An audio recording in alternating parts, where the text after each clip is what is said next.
Hey everybody, welcome to Always Bored, Never Boring. Today we are looking at issue 20 of Warhammer 40,000 Conquest magazine.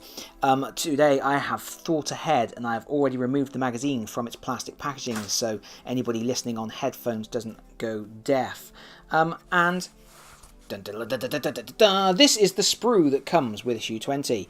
It is a set of armoured Munitorum crates. It's a set of barrels, 3 barrels, 4 ammo caches and 1 armoured crate. We have already had 2 frames exactly like this in previous issues of Warhammer 40,000 Conquest. That is because if you were to buy this in a store, you buy it in a box of 3, so you get 3 frames, and that retails for £30. So what they've done in Warhammer 40,000 Conquest is they have split up a box as you would buy it over 3 issues. Which means this frame is technically worth a tenner. Warhammer 40,000 Conquest is $7.99 an issue, so there is a small saving of £2 and a penny. And of course, you get a cool little magazine with it as well. I've mentioned in previous videos, it's not the most exciting thing in the world to get a frame of stuff that you've already had, not least something you've had twice already. But scenery is cool and you do need scenery. The more scenery you have, the better your games will be, because obviously you want to be able to block line of sight, you want to be able to hide, you want to be able to do sneak attacks, you want to be able to charge forwards and then duck out of line of sight so your opponent doesn't shoot you to pieces. An empty battlefield is just a firing corridor where everyone's just going to get murderlated in spectacular, horrifying fashion, and the winner will be the person with the longest range on the biggest guns. So scenery is cool, and it is cool that they have included plenty of it.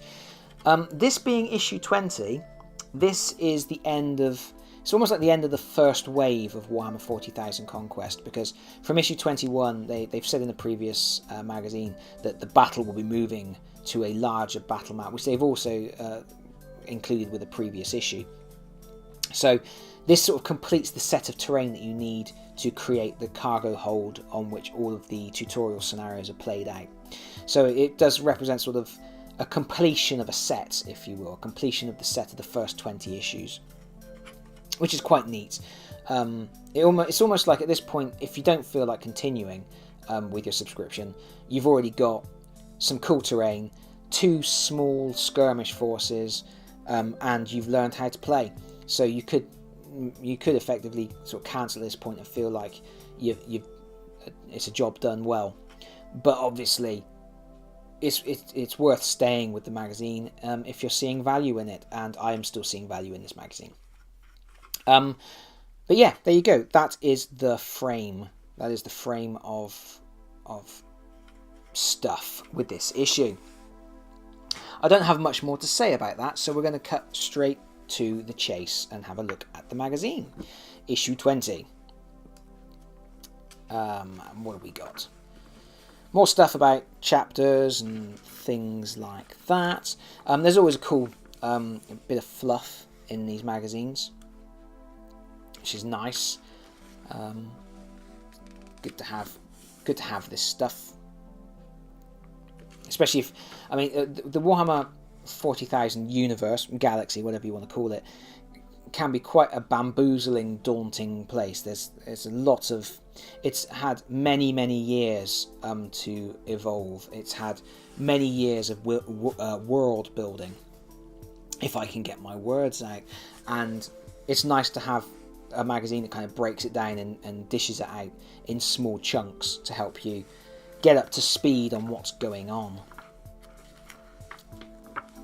Here's your how to build armoured container. This is one of the problems that I have with a Partworks magazine, especially when they recycle content. Like this is the 3rd time we've had the armoured container. You end up with recycled instructions because they can't assume that you have the previous issues that had the instructions in, or they can't assume that you've even kept those instructions after you built the crate. You may have chucked them in the bin, so they have to take pages of the magazine repeating content, such as clipper and glue safety, don't cut off your nose, don't and glue your eyelids shut, that sort of stuff. Here we go, and then we get to the painting section, and this is something that I have really enjoyed with the way they've split the crates up, so you get one per issue. Each issue they have changed the painting guide.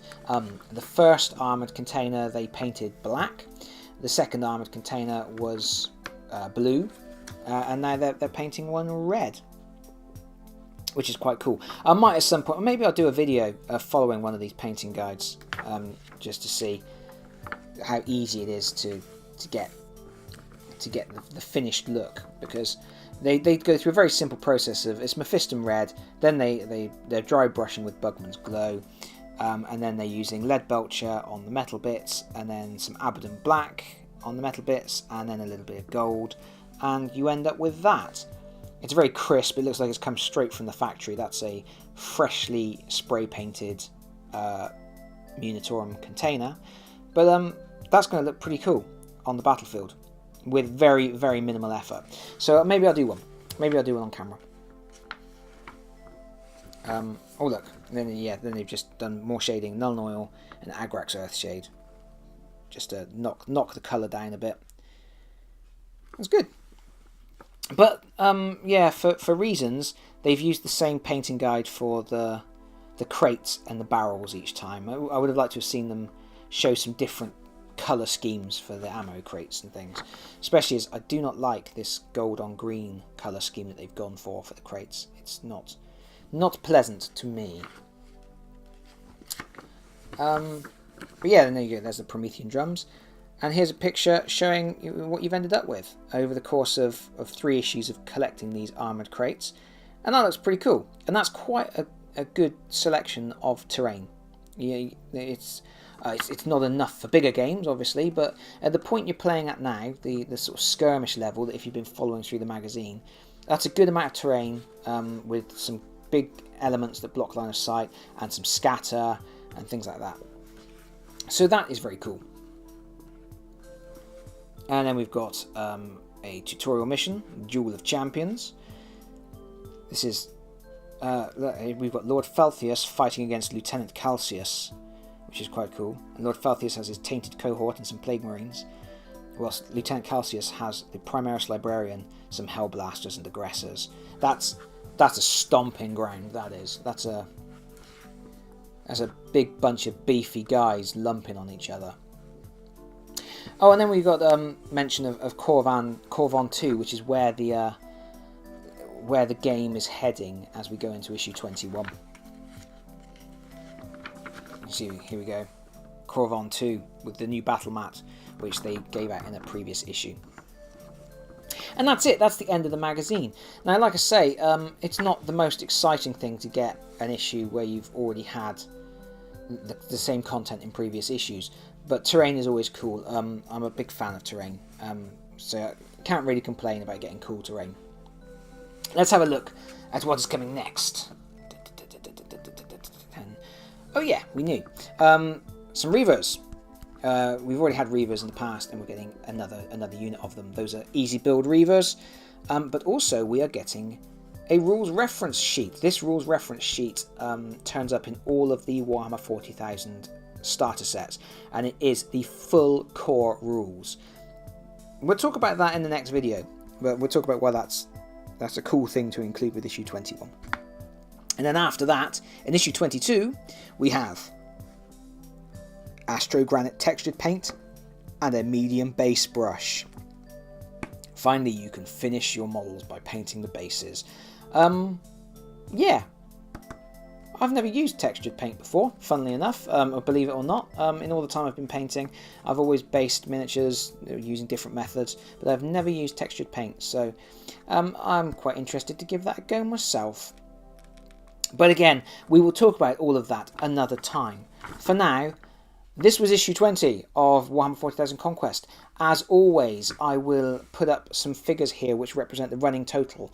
The total of having purchased the subscription to Conquest magazine and having bought the magazine at face value, each issue, against the total value, the total retail value, I should say, of everything that's come with the magazine to date, just to show what kind of savings are involved. And of course, when you look at those figures, the other thing to bear in mind is that not only are you getting a saving when you subscribe to Warhammer 40,000 Conquest compared to retail prices of those products, but also you're getting a magazine which is teaching you how to play and giving you painting guides to teach you how to paint. So there is value in this magazine as well, which doesn't get factored into my running totals, but probably should be. And that's all I've got to say for now. Thank you as always for watching. Comments and queries, drop them below and I'll do my best to respond. And I will see you all again very soon. Bye bye everyone. Bye bye.